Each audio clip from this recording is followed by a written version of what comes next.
മഴ തോരും മുൻപയുടെ നാളത്തെ ഒരു അടിപൊളി എപ്പിസോഡിൻ്റെ പ്രൊമോയിലേക്ക് എല്ലാവർക്കും സ്വാഗതം. അങ്ങനെ ബാലചന്ദ്രൻ സംഭവിച്ച കാര്യങ്ങളൊക്കെ അറിയുമ്പോൾ ഒന്നറിയാത്ത പോലെ വീട്ടിലേക്ക് വരും. അതിനുശേഷം കമലനോട് അലീനനെയാണ് ചോദിക്കുന്നത്. കയ്യിലൊരു ചൂലൊക്കെ ഉണ്ടാവും. അപ്പോൾ അലീനനെ പറഞ്ഞയച്ചു എന്ന് ബാലചന്ദ്രൻ മാസമായിട്ട് അങ്ങോട്ട് ബാലചന്ദ്രനോട് ഒരു കൂസലില്ലാണ്ട് നമ്മുടെ കമല പറയും. പിന്നെ കാണുന്നത് അലീന ശക്തിയായിട്ട് വാതിൽ തുറന്ന് പതിവിന് പോയതിനേക്കാളും ശക്തിയോടെ തിരിച്ചു വരുന്നൊരു ഭാഗമാണ് കാണിക്കുന്നത്. പിന്നെ തലങ്ങും വിലങ്ങും അടിയായിരുന്നു. ആദ്യം കമലനെയാണ് അടിക്കുന്നത്. അപ്പോഴത്തേനും മോനോടി വരും അമ്മനെ അടിക്കുന്ന കാണുമ്പോൾ. അപ്പം അമ്മോനും കിട്ടും നാട്ടുംപുറം വഴി പുറത്തേക്കും കമലയ്ക്കും കിട്ടും ചൂലും കെട്ടുകൊണ്ട്. എല്ലാവരും തടയാൻ നോക്കുന്നുണ്ട്, ഹരി ഇതൊക്കെ. കൃഷ്ണമോള് മാത്രം തടയില്ല. പക്ഷേ കമൽ ഓടണ്. എൻ്റെ വീട്ടിൽ കയറി എൻ്റെ മോളെ ഇറക്കി വിടാൻ നിനക്ക് എന്ത് അധികാരമുണ്ട്? ആരുണ്ട് നിനക്ക് അധികാരം തന്നേന്ന്?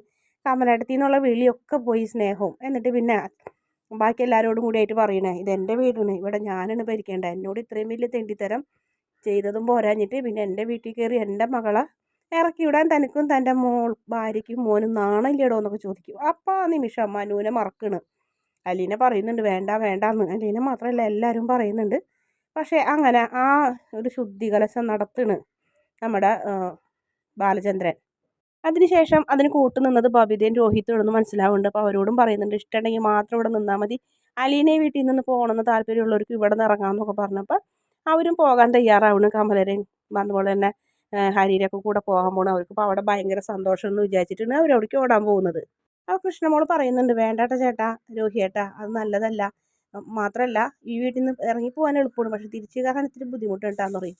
നീ പോടി, നീ നിൻ്റെ അച്ഛൻ്റെയും ആ വേലക്കാരിയുടെയും കൂടെ നിന്നോടി എന്നൊക്കെ പറഞ്ഞു കഴിഞ്ഞിട്ട് രോഹിത്ത് ദേഷ്യപ്പെട്ട് കഴിഞ്ഞിട്ട് ഡ്രസ്സും അതുപോലെ തന്നെ ലാപ്ടോപ്പും അങ്ങനെയുള്ള സാധനങ്ങളൊക്കെ കാറിൻ്റെ ഡിക്കിയിൽ എടുത്ത് വെച്ച് കയറുകയാണ്. ബബിതേതെ ബാലചന്ദ്രൻ്റെ വേണ്ട, ഇനി അമ്മയുടെ വീട്ടുകാരൻ മതി എന്നുള്ളൊരു തീരുമാനത്തിൽ അച്ഛനെ ഉപേക്ഷിച്ച് കഴിഞ്ഞിട്ട് രണ്ട് മക്കളും കാറിൽ കയറി അങ്ങോട്ട് പോകുന്നു. അതോടുകൂടി അലീനയ്ക്ക് ഭയങ്കര വിഷമാവുന്നു. അപ്പോൾ അലീന കാരണമുള്ളൂ ഇപ്പോൾ രണ്ട് മക്കളും പോയി, ഭാര്യയ്ക്കും അപകടം പറ്റി.